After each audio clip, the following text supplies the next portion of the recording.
Hey guys, welcome back to another episode of the Music Den. I'm your host, Armando Venditti. Hoping you guys are having a great day. Today, ladies and gentlemen, I have a new album review to do for you. It is the latest archival release from Bruce Springsteen entitled Nebraska 82 Expanded Edition, released on October 24th, 2025 through Columbia Records, Sony Music, and Legacy Recordings. This is a 4 CD, 1 Blu-ray disc collection with a total playing time of 4 hours and 43 minutes. This collection follows the release of the massive box set Tracks 2, which came out earlier in 2025. And the release of this collection was to coincide with the release of the Springsteen biopic Deliver Me From Nowhere. The box set includes the 2025 remaster of the Nebraska album, the Electric Nebraska recordings featuring the E Street Band, and various acoustic outtakes, including Child Bride, The Losing Kind, and other songs like Gun in Every Home and On the Prowl. Now, included in this collection, I have here, as I said, it's a 4 CD, 1 Blu-ray disc collection. I have here the Blu-ray disc performance of Nebraska in its entirety, done at the, excuse the glare, done at the Count Basie Theater in Red Bank, New Jersey in 2025. There's also a CD recording of this performance, which is CD4. It is a passionate performance. It's fantastic. Now, Springsteen did say in recording these songs for the Blu-ray release, and I quote, I think in playing these songs again to be filmed, the weight impressed upon me. I've written a lot of other narrative records, but there's just something about the batch of songs on Nebraska that holds some sort of magic, end quote. Now, as I said, there are um, 4 CDs and 1 Blu-ray disc. Now, included on the CDs, disc one is the outtakes, 9 in total, and included in these outtakes are versions of Born in the USA, Downbound Train, and Working on the Highway from Born in the USA. Now, this version, Born in the USA, it's very stark, very stripped down. Uh, Obviously different from the commercially available release, but you can see where the song is going and its development. Other songs of note on the outtakes disc is Losing Kind, uh, Downbound Train again, Child Bride, his version of Pink Cadillac, which Natalie Cole did a cover of in 1988, which was a massive hit for her. Um, Other songs of note on the outtakes disc is a piece called The Big Payback. And the album ends off with, you know, Working on the Highway, On the Prowl, and track nine is Gun in Every Home. Now, disc two is the Electric Nebraska sessions. Now, the original intent for Nebraska apparently was to release it as a Bruce Springsteen and E Street Band album. But after doing the recordings with the band, he felt that the acoustic, more folk-oriented versions were more powerful and more potent, and to me, more haunting than what you hear on Electric Nebraska. Not that Electric Nebraska is not good. It's just that there's there's just something missing, you know.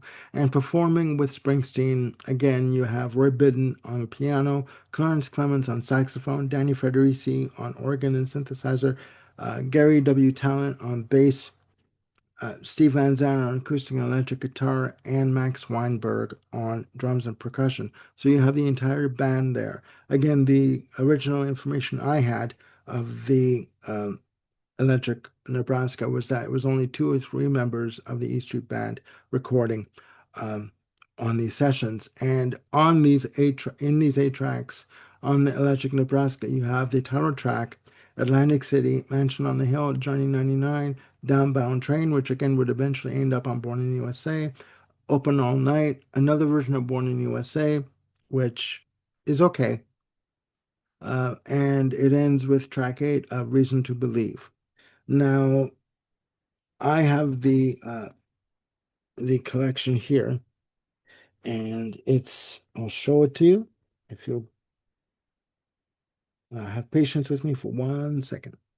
It is released in a book format, slightly oversized book, but it's fine. There you go. Great, wonderfully put together.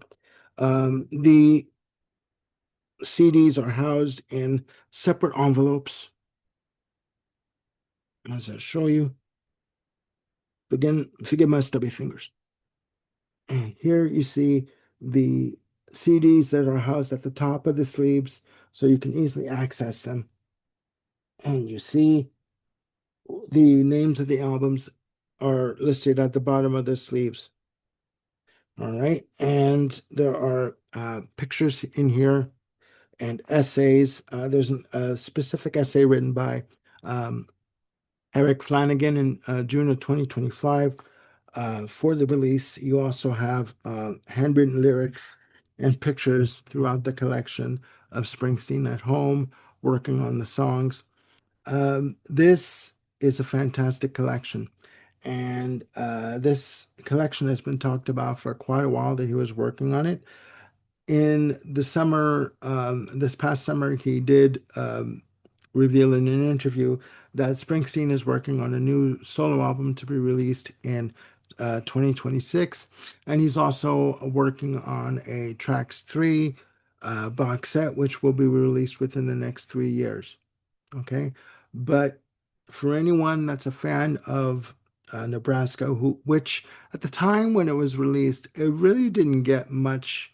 I mean, it got some acclaim and some notice, and it reached gold status in Canada. But in terms of his prior release, The River, it was seen as maybe too much of a left turn. Diehard fans love Nebraska. I think Nebraska is a very personal album. It's a very stark, dark album. Some would say depressing in terms of the lyrical content. You have songs about one song about a serial killer who is going across across the states, going on a killing spree with his girlfriend, daring the cops to stop him, and he knows what he's doing is wrong, but he doesn't care. He wants to see how many people he can murder before he stopped. Which, if you think about it in terms of lyrical content, it is quite dark and quite depressing. But melodically, it is a fantastic album. Which do I prefer? I prefer the original. My opinion of Electric Nebraska might change, but it doesn't mean that it's a bad album. It's a fantastic album. And I think Springsteen, in the end, made the right decision to release Nebraska and in the acoustic form. But that's just my opinion. You can get the Springsteen Nebraska 82 expanded edition on Amazon. .ca, .com, .co.uk, on Discogs, on eBay, on Amazon.ca. It is going for around $111. And if you are a Springsteen fan, this collection is for you. If you want to relive 1982 over again, maybe obviously in a slightly different form, this collection is for you. So once you have it, please put down in the comments below your opinion. You can stream the 41 tracks on the CDs on YouTube, and you can listen to them. In order to watch the concert, you'd have to get the Blu-ray to watch the show. But you know what? It's a fantastic collection. So please check it out. Let me know what you think once you have. And please click like and subscribe, and do hit the notification bell again to keep yourselves on top of any new content I've got coming up. I've got more shows coming up with Jim Bricker, Ken Cheshire, Sagosh, and eventually Bill Schuster. And I will see you soon on the Music Den. Bye for now.